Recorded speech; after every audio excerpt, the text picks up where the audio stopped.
I still hear the echo of the microphone cutting through the hall. My father's voice didn't shake. Mine didn't either.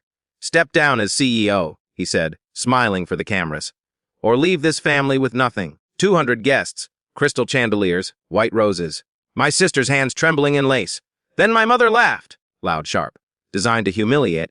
Useless, she added, as if it were a toast. I didn't look at the guests. I didn't look at my sister. And I walked. Behind me, one chair scraped the marble floor. Then another. Then another. 10 shareholders stood. 10 men and women who knew exactly who built the company they were trying to steal. The music died. The wedding never recovered. That was the moment my parents learned silence can be louder than screams. 2. Before that day, I believed in legacy. I believed blood meant loyalty. I believed success would finally buy me respect. I believed that if I carried the weight long enough, they'd stop calling me a burden. I was wrong. I took over the company at 30, 2 after my father's retirement, which was really a strategic disappearance. He wanted the power without the responsibility. I gave him both. I grew revenue, cut dead partnerships, expanded overseas, fixed the messes no one wanted to admit existed. At family dinners, they praised the food, the DA core, the guests. Never the work. Still, I stayed, because hope is stubborn like that. 2. The first cracks were small. A delayed signature.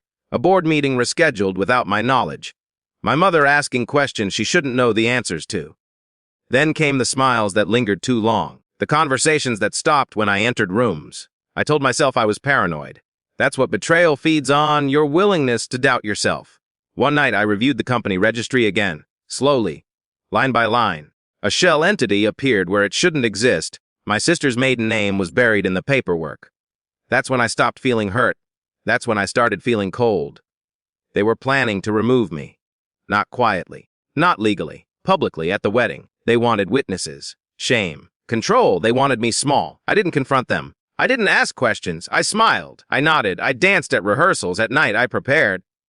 I pulled contracts from archives they forgot existed. Board resolutions signed years ago. A clause my father himself demanded, one that granted executive authority to the architect of expansion. I recorded calls, saved emails, tracked money flows. I discovered they'd promised shares they didn't own, loans secured against assets they couldn't legally touch. They weren't just betraying me. They were exposing themselves. And I let them. The wedding day arrived wrapped in silk and arrogance. My father took the microphone after the vows. He didn't toast the couple. He addressed me, called me ungrateful, weak, replaceable. He demanded I resign on the spot, framed as generosity. Applause followed. Some guests laughed. Some didn't understand my sister wouldn't meet my eyes. When my mother said useless, something in me settled. Not rage, clarity. I said nothing. I placed my glass down. And I walked. The doors closed behind me and 10 people followed without a word.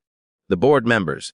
The investors who'd seen the numbers. The ones who knew which hands actually built the empire. Inside the hall, chaos bloomed. My father shouted. My mother cried.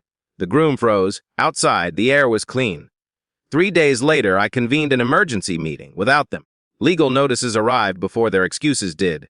Their accounts were frozen, their shares nullified, their shell company exposed. The board voted unanimously. They never saw it coming. People never do when they mistake kindness for weakness. They came to my office one by one. My mother first. She didn't yell. She whispered, begged, claimed misunderstanding. I listened. Then I slid the documents across the table. Her hands shook. Next came my father. He didn't sit. He demanded. I stayed silent. Silence unnerves liars. It gives truth room to breathe. When he finally read the clauses, the ones he authored, his face drained of color. The irony tasted clean. The final meeting was public. Press, auditors, lawyers. They stood where I once did, exposed. Stripped of authority. The same guests who laughed at the wedding watched their fall unfold in headlines. No shouting. No insults. Just facts. Facts don't need volume. Now they kneel, not literally, but in every way that matters. They ask for forgiveness through intermediaries. They ask for meetings I never schedule. My sister writes letters I don't open. I don't hate them.